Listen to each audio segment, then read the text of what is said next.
Bonjour à toutes et à tous, je suis Nicole Ewek et tu écoutes We Talk, le podcast qui transforme l'échec en réussite. Mon invité du jour, c'est Léon Loluza, directeur général de l'ESCP Business School, qui est l'une des plus grandes écoles de management et de leadership au monde. Bienvenue Léon. Merci Nicole de ton invitation. Je te remercie, je suis ravie de t'avoir sur le plateau de We Talk. Est-ce que tu peux te présenter aux auditeurs de We Talk ?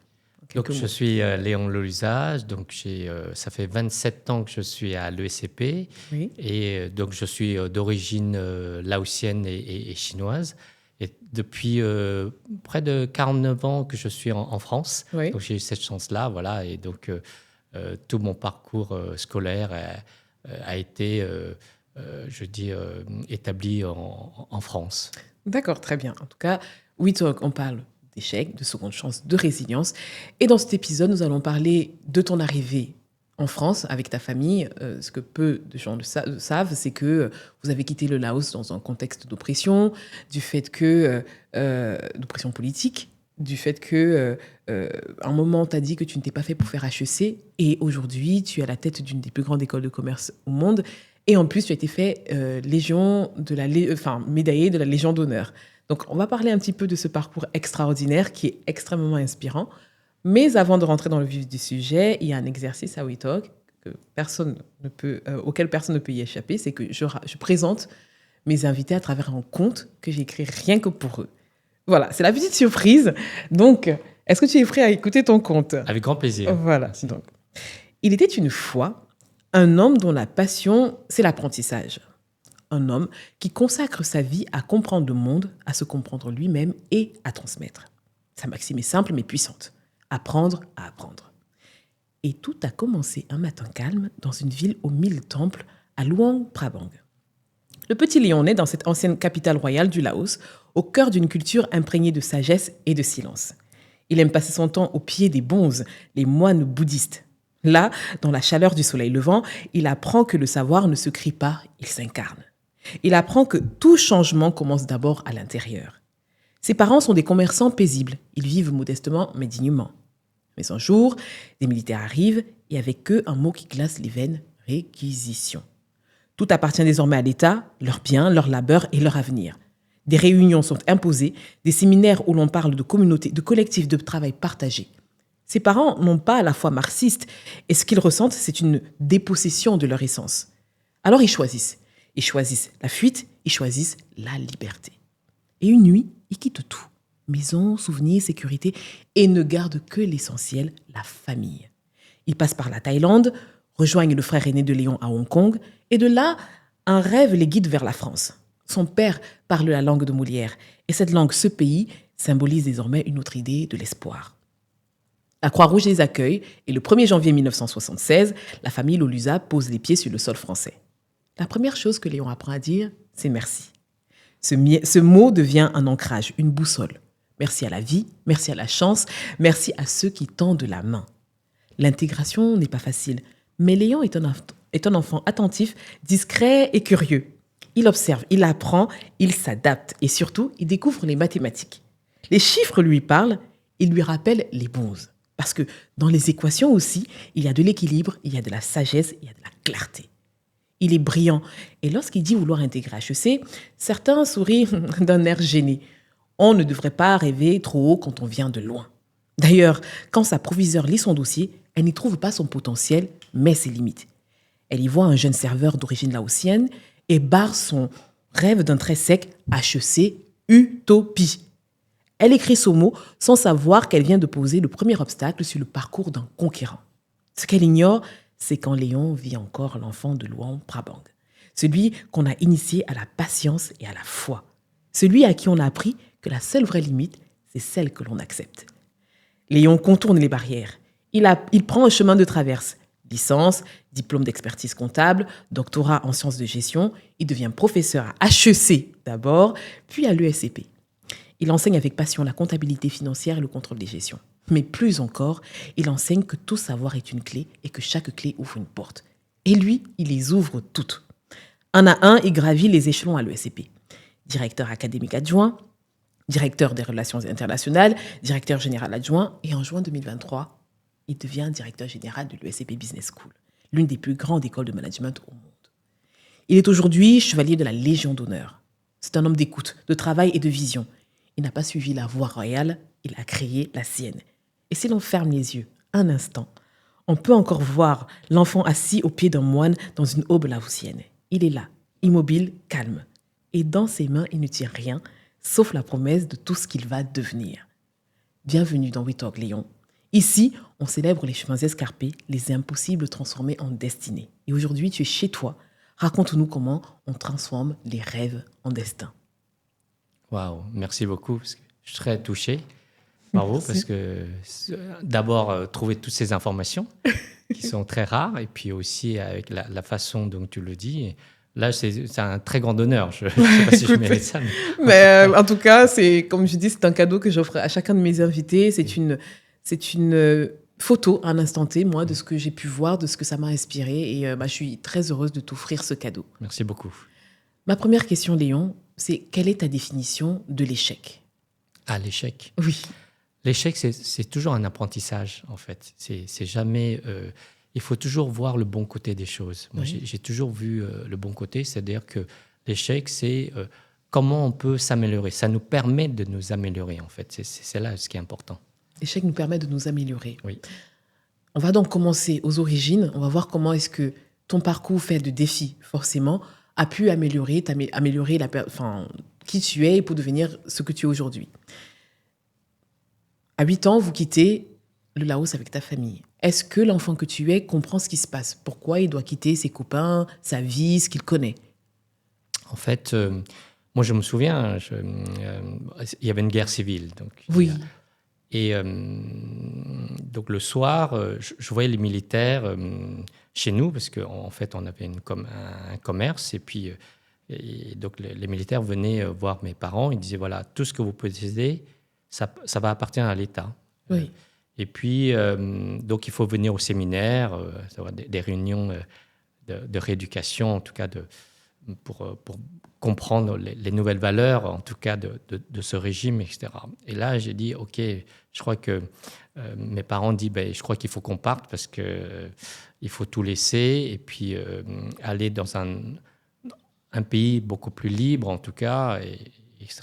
Et voilà, et c'est là que j'ai compris que il fallait qu'on quitte. Et mes parents disent, il faut qu'on quitte le pays. On peut plus rester ici. Et puis notre pays, en tout cas. Et puis voilà, et je crois que c'est là l'enjeu. Et quand on est arrivé, évidemment, à Paris, à Roissy-Charles de Gaulle, le 1er janvier, et comme c'est le 1er janvier, le jour de l'an, donc il fallait attendre un peu la Croix-Rouge pour venir. Oui. Et mon père m'a appris le premier mot, effectivement, merci. Donc voilà, donc ça m'a marqué, parce qu'à chaque fois qu'il me parlait, je disais merci, il me donnait des biscuits, tout ça, je disais toujours merci, mais il me posait des questions, je disais toujours merci. D'accord. Et à quel moment, Léon, ce merci qui t'a accompagné toute ta vie devient un « j'ai ma place ici » ? En fait, c'est que déjà, je remercie la France. Oui. On remercie la France. Et que mes parents m'ont dit, voilà, maintenant c'est ton pays, c'est notre pays. Donc, la France qui nous accueille. Et je crois que c'est pas en disant j'ai ma place. En fait, c'est d'abord s'intégrer, oui. déjà comprendre la culture qui nous accueille. Donc, je pense que c'est ça. Donc, comment ? C'est à travers, évidemment, l'apprentissage de la langue française. Et comme tu sais, donc, lorsqu'on est accueilli par la Croix-Rouge, on est accueilli dans un foyer, oui. tu sais. Et après, on est donc d'abord à Créteil, et puis 2 semaines après, on nous envoie dans toute la France. Et nous, on a été plutôt dans la Moselle, à Metz. Pourquoi ? Parce qu'on avait une tante qui habitait là-bas. Et donc, on dit, voilà, comme ça, on sera proche d'elle, etc. Oui. Et c'est comme ça qu'on a été dans un foyer Sonacotra, tu sais. Et donc, pour nous, en tant qu'enfants, on a des cours de langue. Et pour moi, c'était très difficile parce qu'on apprenait avec les images. D'accord. Et donc, je m'endormais parce que je ne comprenais pas. Parce que donc, la méthode, j'avais du mal à assimiler l'apprentissage. Donc, pendant ces quelques mois. Et c'est suite au fait que j'ai intégré l'école primaire, en fait, que là, j'ai pu apprendre la langue française. D'accord. Avec toute la méthode alphabétique, tu sais, etc. Et c'est là que j'ai appris. Mais c'est vrai qu'au début, c'est un peu difficile, parce qu'on ne comprenait pas, donc à travers les images. Donc, je pense que l'approche, en tout cas pour moi, n'était pas adaptée. D'accord. Il y avait une autre manière d'apprendre au Laos que tu avais, qui avait été déjà mise en place. Et en France, tu t'es confronté à une autre... Oui, au début, en fait, durant cette période, parce que on était qu'avec des personnes comme nous, c'est-à-dire qui ne parlaient pas évidemment français. Oui. Et donc, les maîtresses, en tout cas, montraient des images et donc essayaient de communiquer à travers l'image. Ce qui est normalement une bonne approche. Mais nous, on aurait préféré d'apprendre par les lettres alphabétiques, la prononciation, et puis après de montrer chaque image, et puis les syllabes, etc. Tu vois. Et donc ça, évidemment, j'ai appris quand on est revenu à Paris, donc à l'école élémentaire, et là, j'ai tout appris. Voilà, la langue française est très belle, évidemment. D'accord. Et justement, les maîtresses, elles t'ont appris à apprendre la langue française, mais un jour, il y a une proviseure qui te dit... tes rêves de prépa HEC Oui, moi, ce qui m'a marqué, c'est que, en plus, elle me connaissait. C'est-à-dire que depuis la seconde, j'avais des notes qui sont très bonnes, en tout cas. Et effectivement, en baccalauréat scientifique, l'année du baccalauréat, j'ai pas beaucoup travaillé parce qu'il fallait que le week-end, j'étais chef de rang, c'est-à-dire pour dire, c'est serveur en fait, dans un restaurant. Et puis, je sortais aussi avec des amis, etc. Donc, j'optimisais mon temps. Donc, je n'avais pas des notes excellentes comme antérieurement. Et donc, mes copains me disent, je ne sais pas ce que je voulais faire, en fait. Je ne connaissais même pas prépa HEC, une école de commerce, etc. Ils disent, mais fais une prépa HEC, et comme ça va te permettre d'ouvrir toutes les portes, tous les champs du possible, en tout cas, dans le milieu commercial. Je savais que je ne voulais pas être ingénieur, en tout cas, même si j'adorais les mathématiques. Parce que j'aimais bien le concret, le contact avec les entreprises. Et aussi le côté innovation, créativité. Voilà. Et là, donc, je postule dans mon lycée. Et la proviseure me dit, pas HEC, Utopie. Là, j'aurais pu comprendre.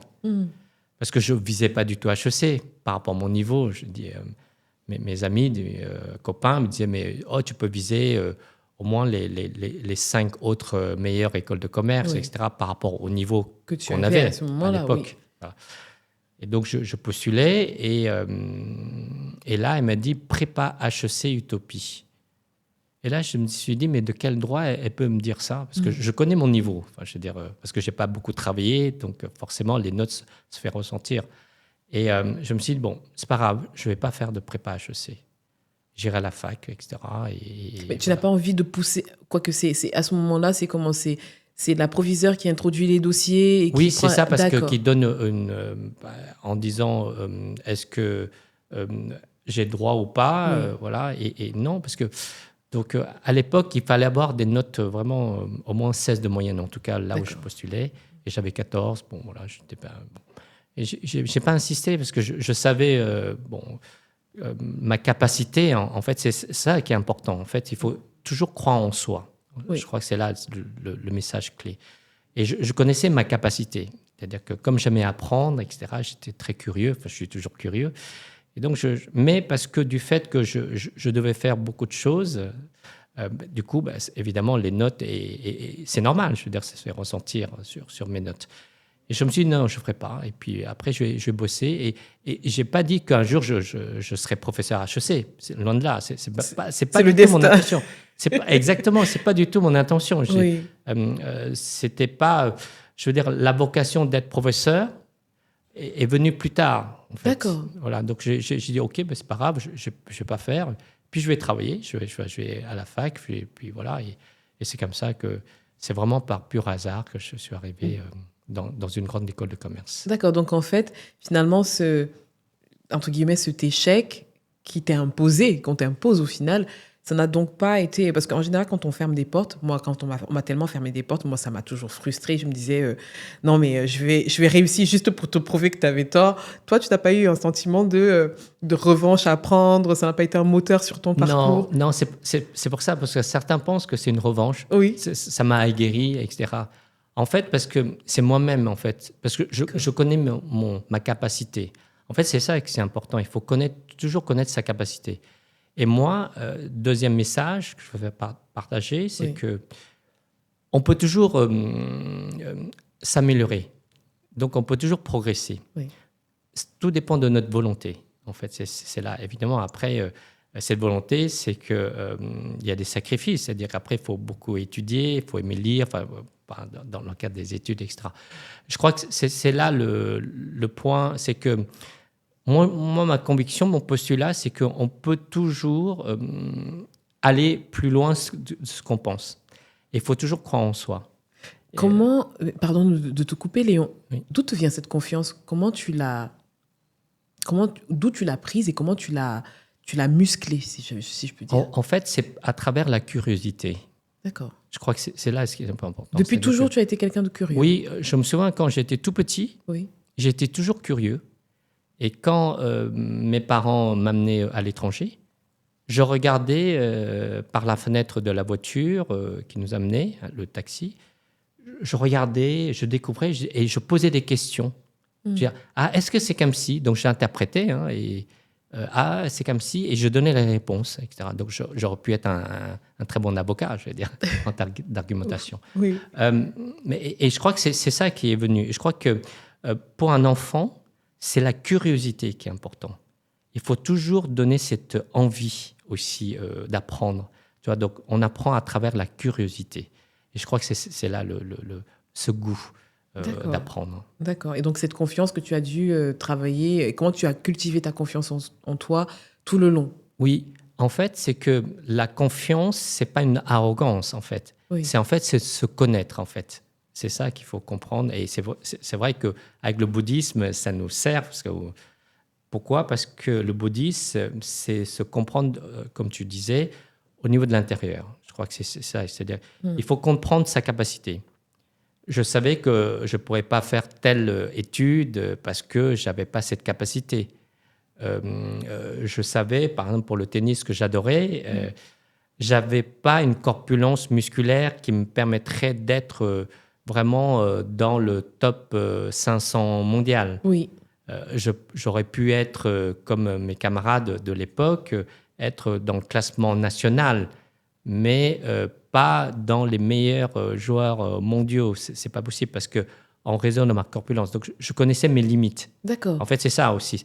La confiance en soi, c'est de connaître ses défauts, ses qualités, Oui. et de dire finalement comment on peut s'améliorer. Et avoir cette volonté aussi de s'améliorer. D'accord. C'est ça, parce qu'il y a des personnes, et c'est normal, qui ne souhaitent pas. Je dis, mais non, je suis content, et voilà. Mais moi, j'ai toujours voulu dire comment je peux m'améliorer. Oui. Et à travers, comme tu disais, à travers l'échec, c'est un moyen d'y parvenir. En tout cas, moi, ce que je note et ce que je retiens, c'est que pour toi, la confiance en soi, ce n'est pas développer de l'arrogance. C'est avoir conscience aussi de ses limites, parce que dans ces limites, ça permet de prendre du recul sur soi-même et bien sûr d'avoir envie de progresser tout le temps. D'où cette notion d'apprendre à apprendre continuellement. Oui. Léon, est-ce que tu dirais que ce qui t'est arrivé avec l'approviseur, qui avait cette position d'autorité, est-ce que pour toi, c'était ton plus grand échec? Si ce n'est pas le cas, est-ce que tu peux partager avec nous ton échec, tu vas dire, le plus cuisant, où tu t'es dit, waouh, là, j'ai appris, c'était compliqué? Alors, je veux dire, l'échec, enfin, il y a toujours des échecs. Parce que je crois que c'est mon frère, mon grand frère, qui est plutôt mathématicien, scientifique, qui a appris, parce que quand j'étais adolescent, j'étais en tout cas perçu comme arrogant. Pourquoi? Parce que j'avais une facilité d'apprendre rapidement. Et donc, j'avais d'excellentes notes par rapport à d'autres personnes. Et les gens ne comprenaient pas pourquoi j'avais des facilités comme ça. Et donc, mais vous savez, tu vois, quand on est au bac, tout ça, et, mon frère il m'a prévenu, mais il faut que tu bosses. Et comme je disais, moi j'avais cette confiance-là. Je dis, mais non, mais Je je vais l'avoir. sors, je dois travailler le week-end, etc. Donc, voir des amis, etc. Donc, il m'a dit, non, non, mais tu ne pourras pas faire comme ça. Et donc, il m'a appris qu'il faut travailler. Donc, tu vois, c'est pas, même si tu as des facilités, etc.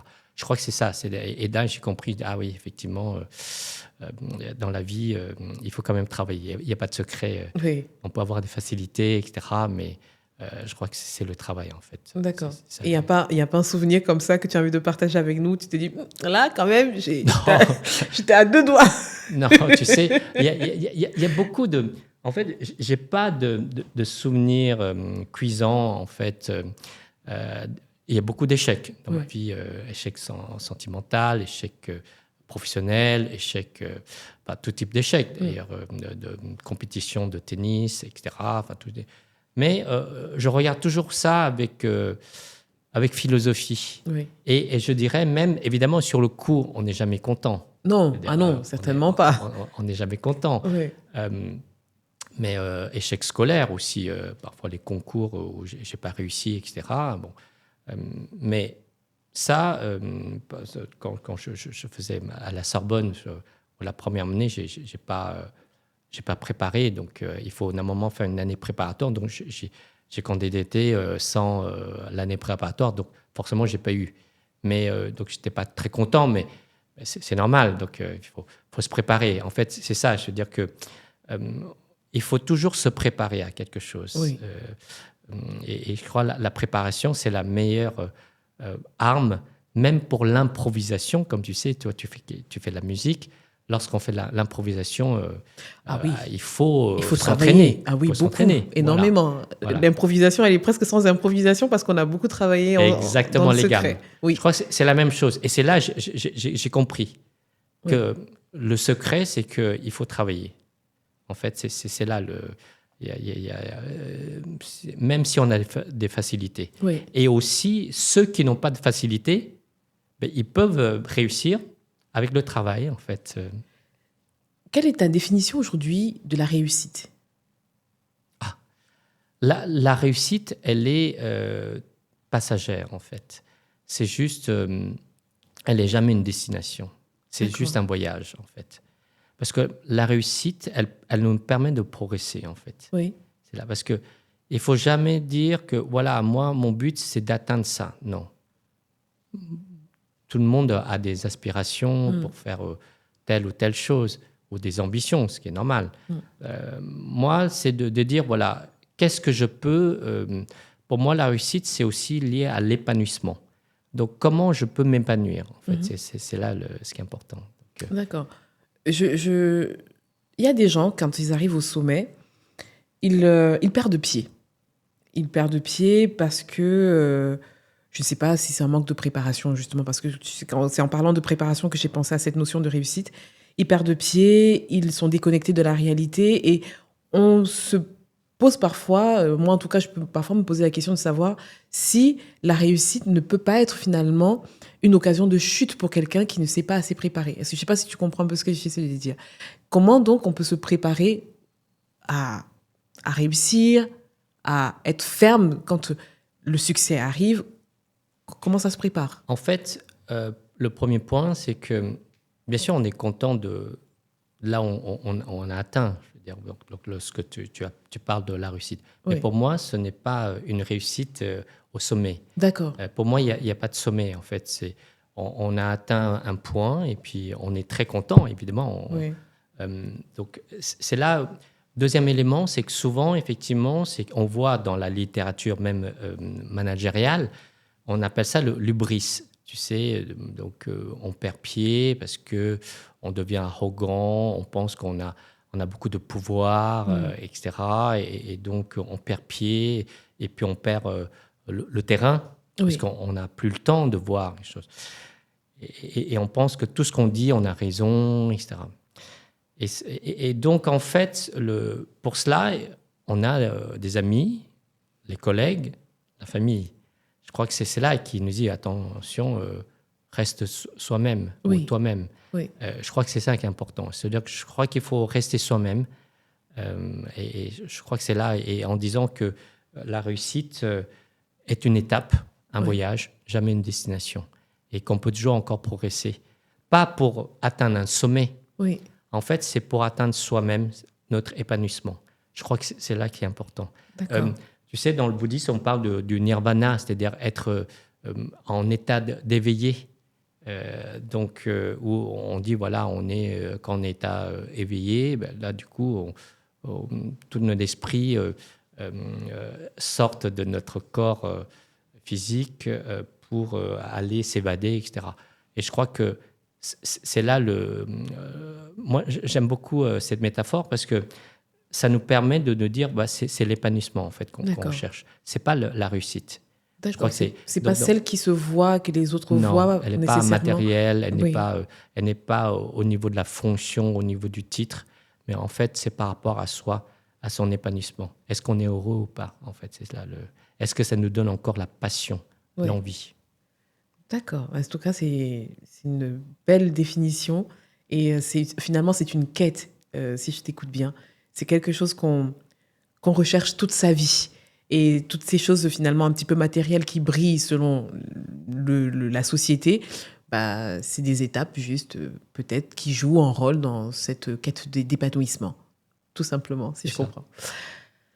Léon, tu es un immigré, comme moi aussi je suis une immigrée. Avec tout ton parcours, tout ce que tu as pu construire, est-ce qu'il t'arrive aujourd'hui, encore quand tu arrives dans une pièce remplie de monde, d'avoir le sentiment que tu dois faire 2 fois plus que les autres, de par ton histoire, de par ton origine, de par ton visage? Est-ce que tu as besoin de prouver encore des choses?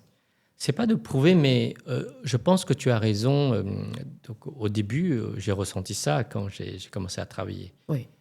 Du fait que c'est pas tant parce qu'ils voient pas, tu sais, quand tu envoies le CV, tu as le nom et puis tu as l'adresse, Ouais. sans dire. Donc, parce que à travers cela, et puis il y a la formation évidemment, mais c'est vrai que en fait, j'ai eu là beaucoup d'échecs. J'ai dû envoyer 200 candidatures, Oui. mais bon, j'ai quand même eu j'ai reçu quelques entretiens, etc. Mais tu vois, donc c'est pas facile, effectivement, en tout cas le ressenti. Oui. Et puis, parfois, ils te disent que moi, j'ai eu justement dans 2 grandes entreprises, une multinationale et une dans une grande banque. On m'a dit, mais non, vous n'avez pas le niveau pour prétendre à tel ou tel poste, etc.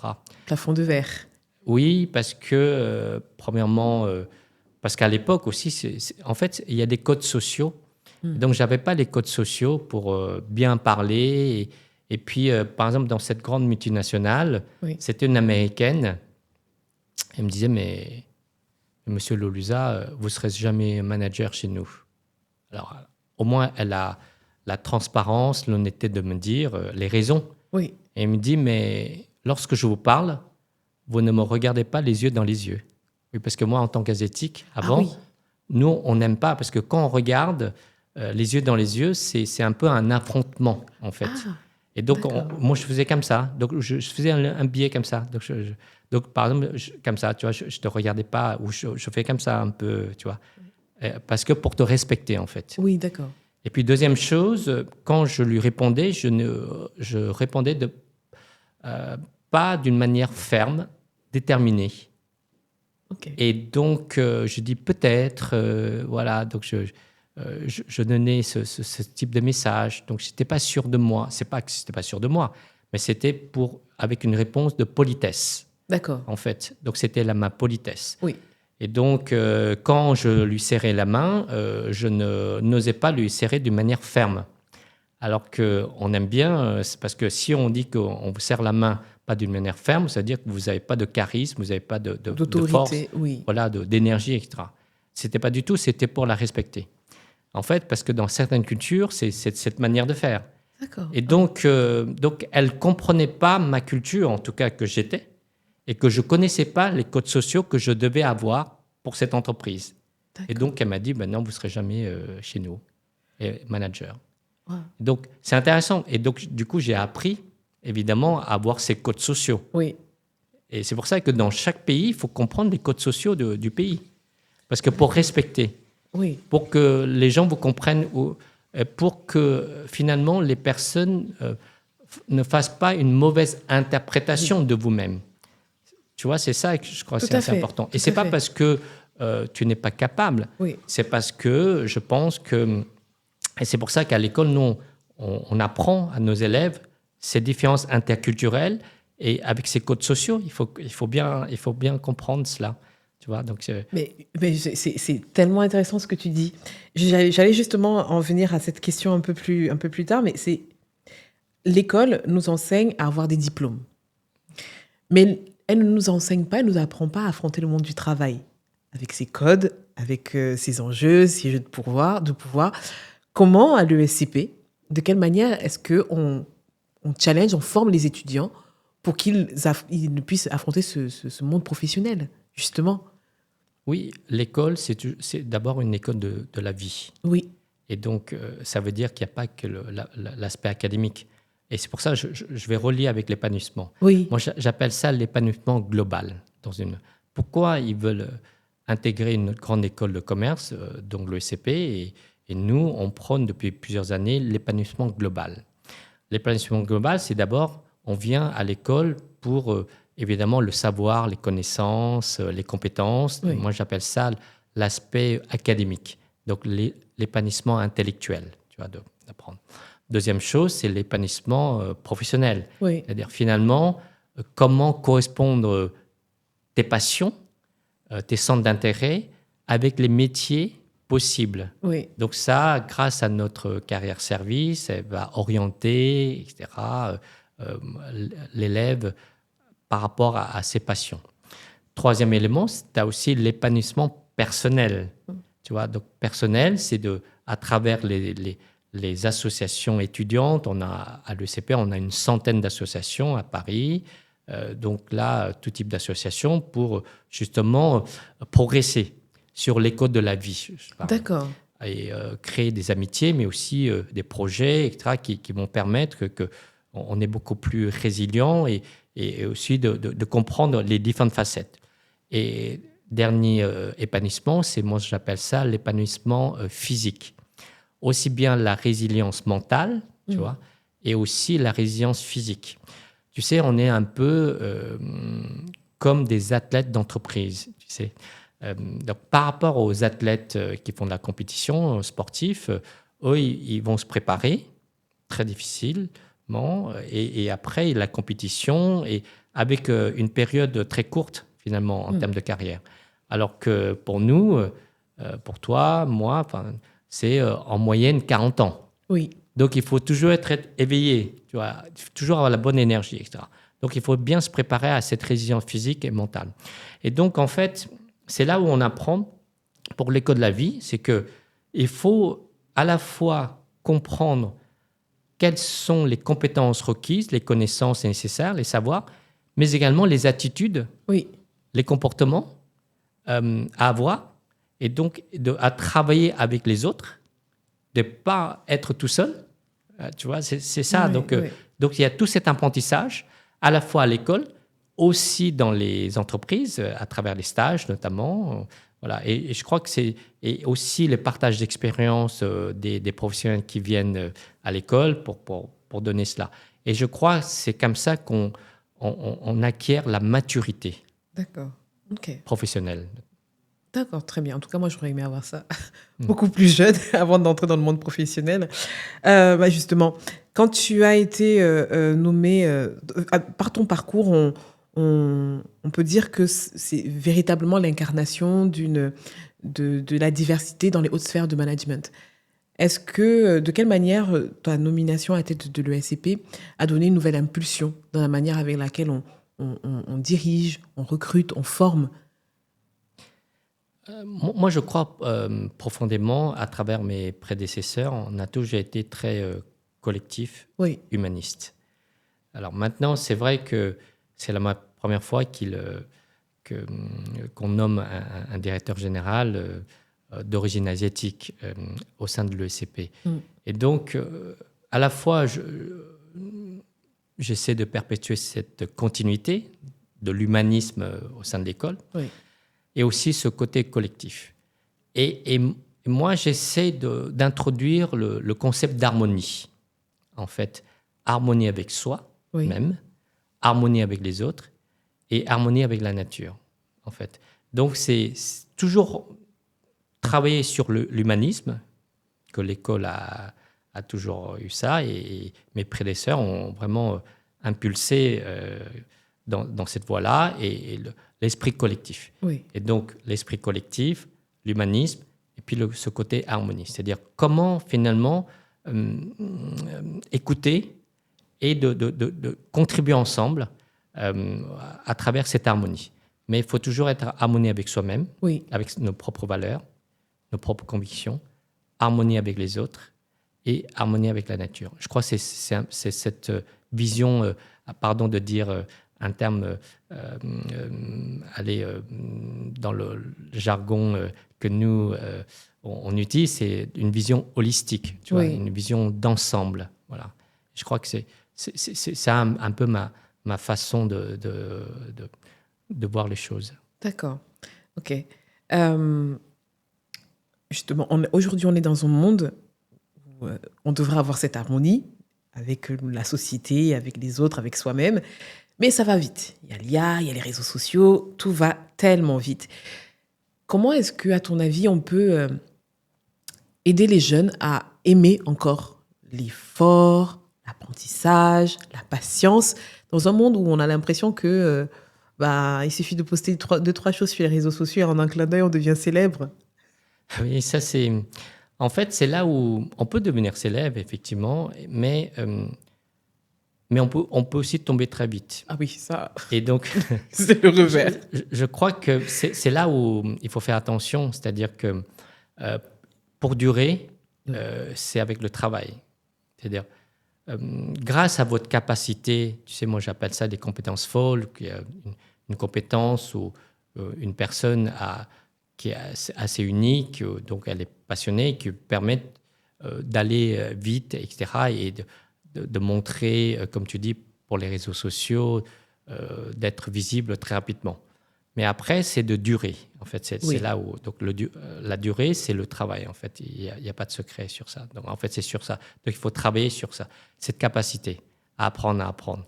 Et je pense que il faut surtout sortir de notre zone de confort pour aller dans la zone d'effort, en fait. Mm-hmm. Tu vois, donc c'est ça, parce que c'est la zone d'effort.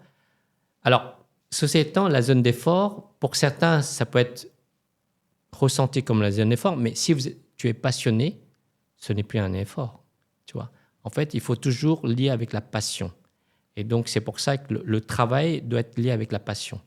Parce que le travail peut être ressenti comme un labeur, mais le travail peut être aussi ressenti comme une passion. Donc, si tu es passionné, tu ne regardes plus le temps que tu as passé. Non, c'est certain. Tu vois, c'est là l'enjeu. Et donc, en fait, il y a beaucoup de théories sur la motivation. Mm-hmm. La motivation, elle est liée à peut-être la motivation financière, la motivation intellectuelle, la motivation sociale, de statut, etc. Mais la motivation aussi est liée à la passion, en fait, dans ce que tu fais. Et je crois que c'est là, il me semble que l'un des moteurs plus importants à travailler, c'est sur la passion. Finalement, parce que la passion, elle est finalement intérieure. C'est-à-dire que la motivation financière, c'est quelque chose que l'on reçoit de l'extérieur. Intellectuel, c'est intérieur, mais quand il s'agit de passion, c'est son être entier qui vibre et qui a envie de donner le meilleur. Donc, c'est ça. C'est un peu comme trouver finalement un sens à sa vie. Quel est le conseil que tu aurais aimé qu'on te donne la toute première fois où tu as commencé à travailler? Qu'est-ce que tu aurais aimé qu'on te dise? Le conseil. Le premier, ou les premiers conseils que tu aurais aimé qu'on te dise pour bien évoluer dans le monde professionnel. Moi, je pense que c'est les codes sociaux. D'accord. Dans mon cas. Codes sociaux, oui. Oui, puisque je ne les connaissais pas du tout. Et comme tu disais, puisque mes parents ne connaissaient pas aussi les codes sociaux, je dirais, français en tout cas. Oui. Et je crois que c'est ça, ce qui est important, c'est qu'il faut connaître ces règles de courtoisie, de codes sociaux, de protocoles, comme on dit. Oui. Ça, j'aurais aimé connaître cela. Et deuxième chose, je pense que ce qui est important, Oui. c'est la synthèse. C'est l'esprit de synthèse. C'est-à-dire qu'à l'école, souvent, on forme l'esprit critique, Oui.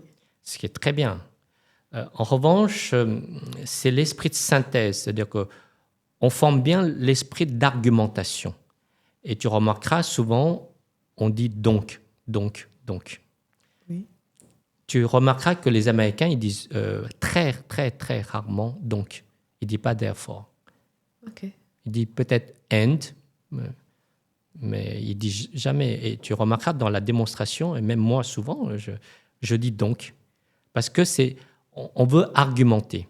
Donc dans cet esprit critique, on nous a enseigné depuis tout petit à argumenter. Oui. Synthèse, c'est plutôt thèse, antithèse, synthèse. C'est ça. Tu vois. Oui. Mais je trouve que la synthèse, elle est très importante. Mais synthèse, c'est pas juste un résumé, en fait.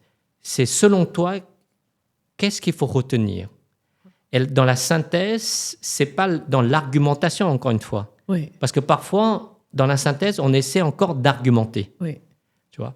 Alors que dans la synthèse, de dire qu'est-ce qu'il faut retenir d'essentiel. Et ça, j'aime beaucoup l'approche anglo-saxonne. Elle est très pragmatique. Tu vois. Oui, oui, Dans oui. la synthèse, on va à l'essentiel. Donc, on ne contourne pas, on ne va pas encore reparler du contexte, etc. Tu vois. Et ça, je trouve que souvent, ce que je constate, c'est que lorsqu'on a une présentation, c'est qu'on veut toujours, alors qu'on sait quel est l'objet de la réunion, de la présentation, on redémarre toujours avec le contexte, etc. Et donc, ça, déjà, ça nous fait perdre du temps, parce que tout le monde connaît le contexte. Oui, bien sûr. Et souvent, dans les réunions, tu remarqueras, on parle ça. Et moi, c'est pour ça, quand j'étais nommé, je disais, mais merci, je ne veux plus cela. Je veux qu'on, tout de suite, on arrive à l'essentiel et qu'on puisse prendre des décisions, en fait. D'accord. Tu vois, donc, en fait, c'est ça. Je trouve que c'est un peu dommage, c'est que ça manque de synthèse pour aller à l'essentiel, en fait. Même s'il faut évidemment l'argumentation et l'esprit critique qui est très important, évidemment. Tu vois. D'accord, ok. Bah écoute, je le prends, même pour moi, je ferai attention à mes donc désormais. À WeTalk, on aime bien, on défend des valeurs d'inclusion, de diversité, d'égalité et d'équité. Quelle est la différence que tu fais entre égalité et équité? Parce que ces deux mots-là... Moi, pour moi, c'est l'égalité du droit. D'accord. Égalité des opportunités, oui. Tu vois. Mais je préfère le terme équité. Tu vois, c'est-à-dire que lorsqu'on parle de la diversité. C'est-à-dire que pour moi, il faut qu'on ait une égalité, évidemment, des droits. Tout le monde, nous sommes tous nés égaux. Bien sûr. En termes de droits. En revanche, évidemment, il y a des biais sociaux. Si ta famille te permet d'avoir une éducation extrêmement enrichissante, ou soit parce que toi, tu es venu en raison d'une guerre et tu arrives dans un autre pays que tu ne connais pas, évidemment, ce n'est plus la même chose, le même environnement. Ceci étant, grâce à l'éducation, en France, vraiment, je remercie, parce que c'est grâce à la France, à la République, qui nous a formés, préparés, cette éducation. Et je crois que c'est cette égalité, c'est parce que c'est grâce à la France, tu sais, à l'éducation, en fait. Oui. En revanche, pour corriger les biais sociaux, par exemple, pour les élèves boursiers, oui. Forcément, ils ont moins de chance par rapport à d'autres personnes. Et donc, il faut corriger les biais sociaux. Les biais sociaux, c'est quoi? C'est de leur proposer, de leur offrir des cours de soutien, de confiance, cours de culture, etc., tu vois, pour corriger ces biais sociaux. Mmh. Parce que, par exemple, il y a des élèves boursiers que nous intégrons à l'ECP où ils n'ont pas la chance d'aller à l'étranger. Et donc, lorsqu'on leur pose la question sur l'interculturel, comment vous voyez un Britannique ou un Américain ou un Allemand, un Italien. Ben là, justement, pour les boursiers, il a non-été, il dit, mais je n'ai pas eu la chance d'aller à l'étranger. Oui. En revanche, j'ai des amis qui sont d'origine étrangère, ou un Italien, ou un Portugais, un Espagnol, mais je vois que ces différences culturelles sont différentes. Oui. Et donc, ce candidat boursier permet d'écrire en fait cette différence. Et je crois que c'est là. Et pour moi, l'équité est plus importante. Pourquoi ? Parce que dans l'égalité, c'est 50-50, tu sais. C'est la part égale. Non. Parce que dans l'équité, c'est qu'est-ce qui est juste, en fait. En fait, c'est là le point. C'est que parfois, l'égalité, c'est 50-50, oui, dans le droit. Mais dans l'équité, ça peut être 60-40. Peut-être que pour quelqu'un issu de la diversité, c'est peut-être 60, etc. Ça dépend du contexte, tu vois. Et donc, je prône plutôt l'équité. D'accord. Qu'est-ce qui est juste, en fait ? C'est là, plutôt pour moi, l'équité, c'est sur la justesse et la justice, en fait. D'accord. Justement, en termes de justice, c'est une question qui est très personnelle parce que je suis un peu féministe et je sais que il y a une étude de l'INSEE qui date de 2023 qui ressort que seulement 24% des postes dans le milieu du numérique ne sont occupés que par des femmes. À ton avis, de quelle manière est-ce que l'IA, parce que c'est le sujet, c'est la révolution aujourd'hui, peut venir réduire ces inégalités, peut venir simplement réduire ces inégalités et changer les biais justement que l'on a. Je comprends ce que tu veux dire. C'est vrai que déjà, je trouve que c'est très faible. Il faut d'abord encourager. Oui. Donc, pour moi, c'est pas les technologies émergentes telles que l'IA qui doivent encourager. En fait, c'est pas l'après-IA, tu vois, qui permettent à cela. Pour moi, c'est d'abord avant, tu vois. Donc, il faut préparer avant. Comment encourager les jeunes filles à aller dans cette filière-là ? Donc, déjà, il y a l'information, la sensibilisation, tu vois, donc d'encourager. Parce qu'on pense que ce n'est pas les métiers pour les femmes, etc. Alors que, bien au contraire, justement, pour moi, la diversité, c'est une richesse, c'est un levier de performance. Donc, d'abord, souvent, on pense que c'est grâce à l'innovation que ça va encourager telle chose. Oui. Mais moi, je dis surtout, c'est comment faire en sorte que c'est dans l'innovation que ça doit se passer, tu sais, pour l'apprentissage, pour encourager d'avoir plus.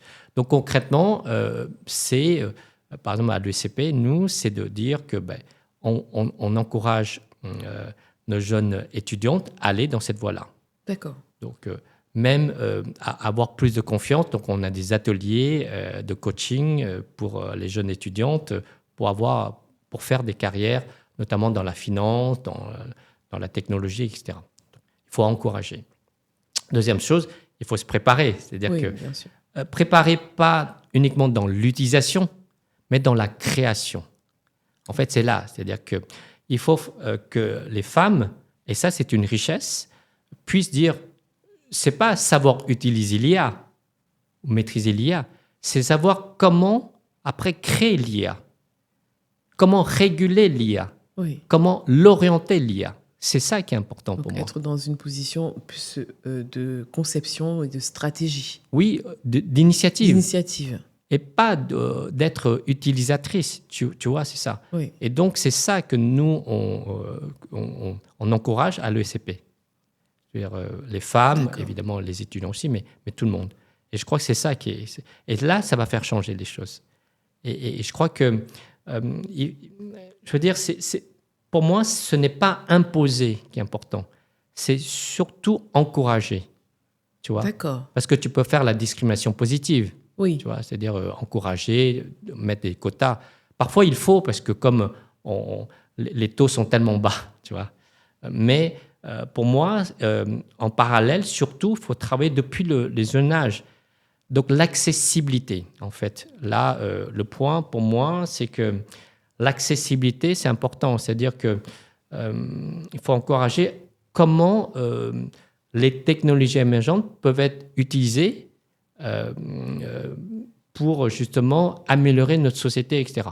Et donc, je crois qu'il faut, tu vois, je dis encore donc, pour montrer, tu vois, qu'on est Ça part vraiment pas si vite que ça. on est très imprégné dans notre culture française.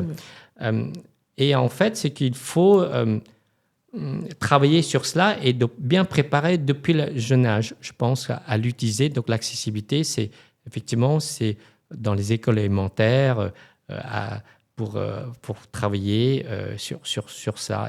Et en plus, ce qu'on oublie, c'est que l'IA permet d'augmenter notre créativité. Bien sûr. Et je trouve que les femmes elles sont beaucoup plus créatrices que les hommes. Moi aussi. Non, mais c'est vrai, parce que mais je trouve qu'elle manque de confiance, en fait. C'est Aussi, ça, beaucoup. c'est un peu dommage. Et je fais le parallèle avec l'entrepreneuriat. Nous, on encourage, on promeut l'entrepreneur au féminin. Tu vois. Donc, il y a les technologies émergentes, il y a la finance et l'entrepreneuriat. On trouve qu'il n'y a pas assez de femmes, tu vois, notamment dans ces 3 secteurs. Oui. Et nous, à l'ECP, on promeut cela pour encourager avec des ateliers. On a même une chaire sur la finance au féminin, voilà, pour encourager cela. Très bien. On arrive sur la deuxième partie de We Talk, et c'est ce que j'appelle le True Talk, même si on a parlé vrai tout le long. Et dans cette partie, je dis que on ne se fait pas tout seul. Il y a des détracteurs, ce sont des personnes ou une situation qui nous a poussé qui nous a sorti de notre zone de confort et nous a challengé au maximum. Il y a la rencontre fortuite. Elle semble anodine d'apparence, mais par un mot, par une phrase, un conseil, une information, cette personne vient changer notre mindset et nous pousse à nous rapprocher un peu plus de notre destin. Et puis, il y a la personne providence, c'est celle qui croit en nous, en notre grain de folie, même là où nous-mêmes, on n'a pas suffisamment confiance en nous. Dis-moi, quelle est la situation la plus difficile dans laquelle un détracteur, une situation, t'a mise et tu t'es dit, waouh, là, quand même, j'ai été bien challengée, mais je m'en suis sortie. Tu vois, j'ai pas eu jusqu'à présent, en tout cas, de détracteurs difficiles. D'accord. En revanche, évidemment, on a toujours des rencontres de détracteurs, en tout cas, des personnes qui vous observent, qui vous critiquent, qui peuvent vous dénigrer. Oui. Parfois, on peut ressentir que j'étais nommé pour cocher une case. Tu vois. Mais moi, je dis plutôt peut-être, mais surtout, j'ai ouvert d'autres cases. Tu vois. En fait, c'est ça qui est important. Tu vois. Donc, je pense que c'est là où on peut vous donner, tu vois, une chance. Oui. Mais je crois qu'il faut garder cette chance, mais surtout offrir d'autres chances, d'autres possibilités à d'autres personnes. Je crois que c'est là le plus important. Et pour moi, je crois que souvent, pour moi, les détracteurs, c'est des challengers. Oui. Tu vois, tu sais, c'est et pour moi, ça me permet de dire, OK, il faut que ces challengers deviennent mes promoteurs, en fait. Tu vois. Ah, mais tout simplement, mais c'est vraiment plus. Ils nous déroulent le tapis rouge pour qu'on puisse marcher assez confortablement, je pense que c'est ça. Je crois que c'est ça. C'est à moi de dire pourquoi je ne comprends pas. Parce que ce n'est pas sur un bon fond, souvent, les détracteurs. Parce que parfois, c'est mal compris. Ils pensent qu'on n'est pas légitime, tu vois, d'avoir telle ou telle fonction, tel poste, etc., ou telle opportunité. Oui. Et je crois que c'est à nous de montrer et de faire en sorte qu'on fédère, en fait. C'est important, tu vois. Donc, il ne faut pas critiquer les détracteurs parce que ces personnes-là ont toujours une raison.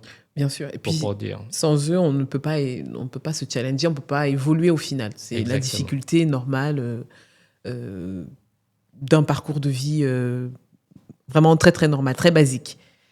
Est-ce que tu te souviens de ta rencontre fortuite ? Donc, cette rencontre qui peut être présente dans ta vie ou pas du tout, qui semble anodine, et pourtant elle ne l'est pas tant que ça parce que tu as donné un conseil, tu as donné une information et ça a changé ton mindset. Oui. Alors, figure-toi, donc je fais je faisais la queue. Donc, je ne vais pas citer le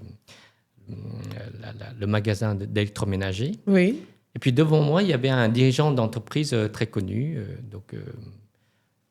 Denis Kessler. Donc, il était vice-président du MEDEF, il était président de la SCOR. Mhm.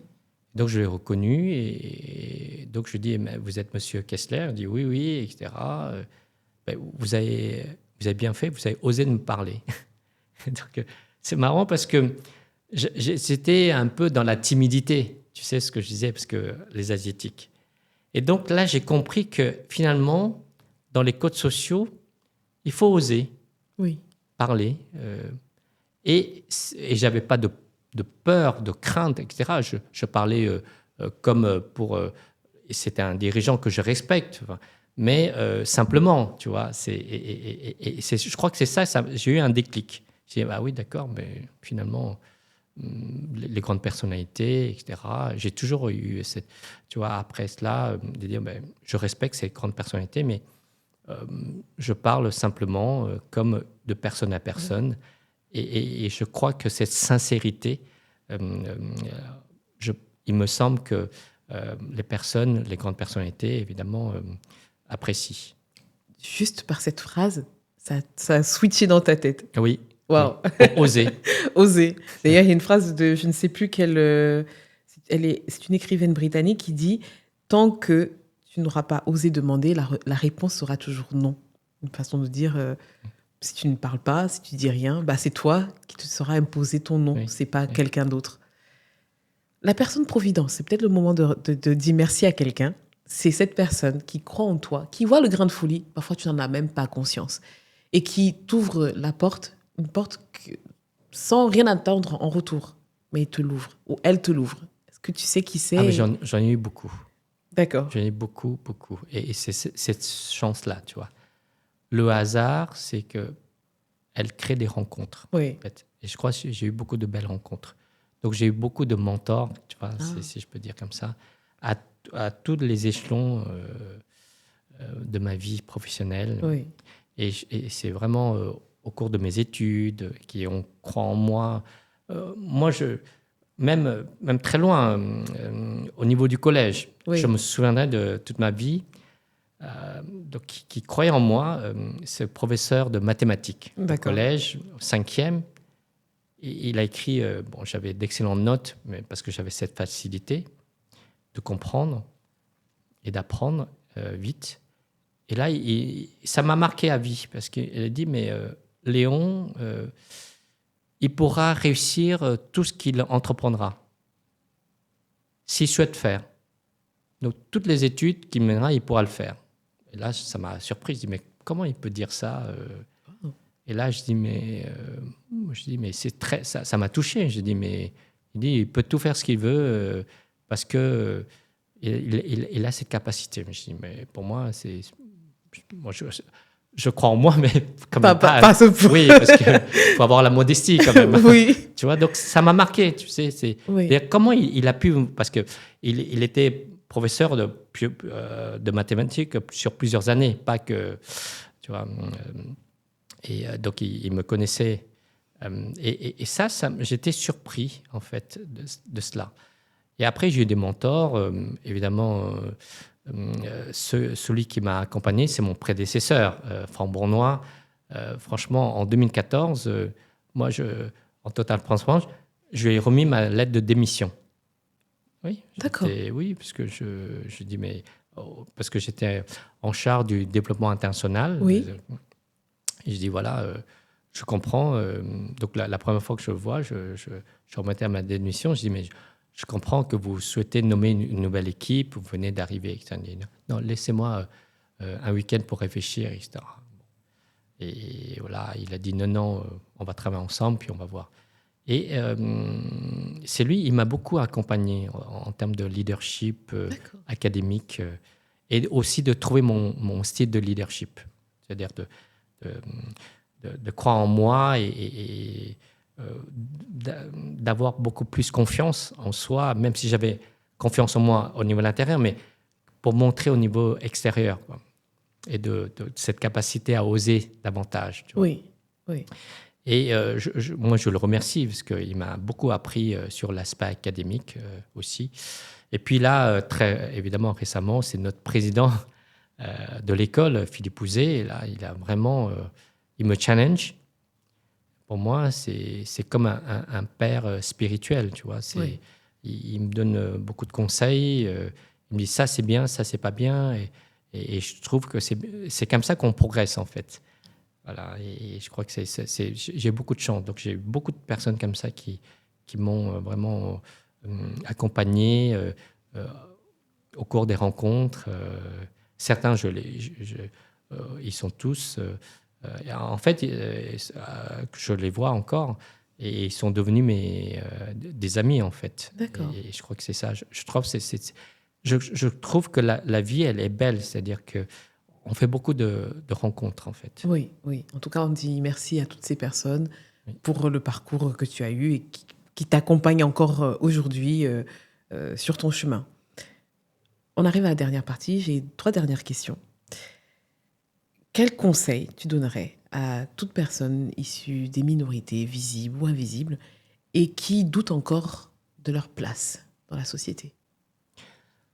Moi, le conseil, je dirais, c'est qu'il ne faut pas dire qu'on est issu de la diversité, qu'on ne peut pas réussir. C'est-à-dire avoir une ambition. Oui, Il faut aussi croire en soi.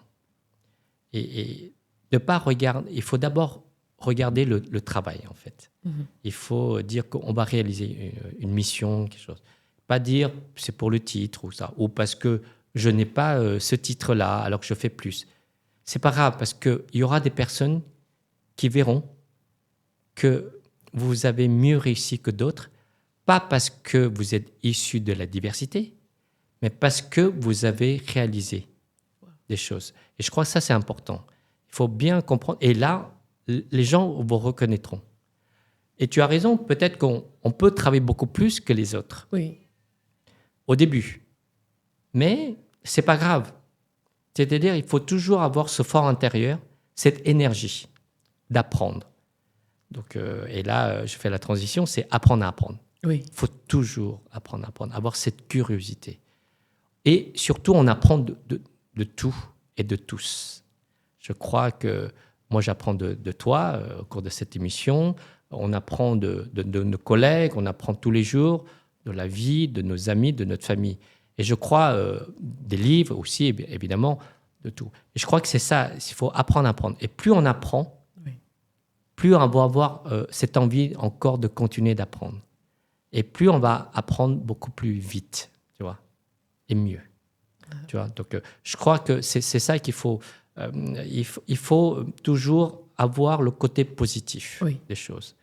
Parce que on peut ressentir que parfois on fait beaucoup de choses, il n'y a pas cette reconnaissance, Oui, bien sûr, oui. tu vois, immédiate encore. Oui, oui, oui, Mais tout à fait. elle viendra, tu vois. C'est ça cette reconnaissance. Parce qu'il faut toujours, pour moi, regarder le bon côté des choses, tu vois. Et un jour, certaines personnes vont voir ou dire ah oui mais c'est incroyable, etc. Et après, alors attention, c'est-à-dire que un autre élément, c'est qu'il faut à chaque fois tu sois passionné, la personne soit heureuse dans ce qu'elle fait. Moi, je recommande, c'est lorsqu'on n'est pas heureux sur ce qu'on fait, il faut quitter cette fonction-là. Oui. Sinon, on est malheureux, on n'est pas épanoui, tu vois. C'est là c'est notre épanouissement qui est important. Je retiens 2 choses là-dessus. C'est le travail, la patience, qui est la clé, et la passion. Absolument. D'accord. Qu'est-ce que tu dirais au petit Léon, qui est au Laos, qui ne se doute pas encore de tout ce qu'il attend de son destin? Tu lui dirais quoi aujourd'hui? Alors, je dis, tu as beaucoup de chance. C'est vrai. C'est vraiment, j'ai tellement de chance dans ma vie. C'est Ouais. incroyable. Et ouais, ça, c'est... D'accord. Et il comprendrait? Je crois qu'il comprendrait. Tu sais, et c'est ça, c'est la beauté de la vie. Oui. Évidemment, il y a des difficultés, hein, on Oui. ne va pas dire, mais tu sais, beaucoup de chance de venir en France, de faire ses études en France, d'apprendre d'être accueilli par la France et de rencontrer tellement de personnes formidables. Je crois que c'est incroyable. D'accord. Et dernière question, si on enlève les titres, la fonction, qui est Léon Loluza?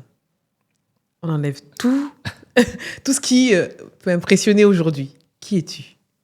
Moi, je crois que je suis juste une personne qui aime apprendre,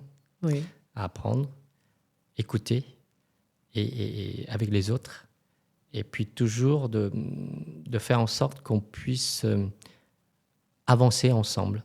D'accord. Et de trouver une solution ensemble. Tu vois, c'est ça. Moi, c'est de... Ce qui me fait avancer et ce qui me crée l'énergie, c'est apprendre, mais c'est aussi servir et inspirer en fait, notre société en général. Donc, si je peux être un modèle, où je peux contribuer à la société, je suis content. En fait, tu vois, c'est ça qui me fait avancer. En tout cas, je te dis merci parce que ton parcours, moi, il m'inspire.